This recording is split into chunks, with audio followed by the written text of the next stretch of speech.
Hey, generous travelers. Just a quick update on Harald Baldr. Not all of you follow him on Instagram. This is what he posted today. If you're wondering who on earth votes for the genocider-in-chief, it's mainly people from Latin America countries, India, and Middle East. In Europe, though, there are some self-hating Germans, Italians, and Greeks who also vote for him.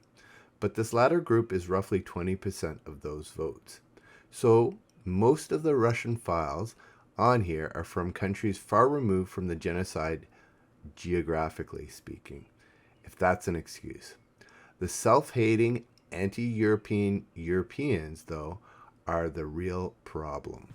For example, ask me about Yemen versus Saudi or Azerbaijan versus Armenia. I honestly don't have a clue.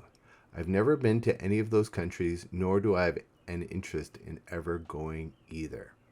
It may be that those wars are as clear-cut to someone who has spent time in those countries as the war I've been covering for 4 months. But I obviously have no clue. For that reason, I will never opine about those wars, nor would I ever vote in a poll on them either. If you're European, though, you'll know of Putin's tradition of murdering opposition politicians and journalists. You'll know about all his wars. You'll know about him giving medals to the worst genocide units in army. You'll know of the atrocious historical legacy of the Soviet Union, Europe's historical enemy for most of the 20th century. You'll know Putin said collapse of the Soviet Union was the worst geopolitical catastrophe of the 20th century, and how he's trying to rebuild this atrociously evil empire. You'll know that he worships Lenin and Stalin and puts statues up of them everywhere. You'll know about gulags. You'll know about the most evil ideology of all time, communism. As a European, you have no excuse. Harald then shows some before and after pictures of Mariupol. As well, he shows some videos of the war. Finally, he posts about people who he's blocked on Instagram, saying, 1.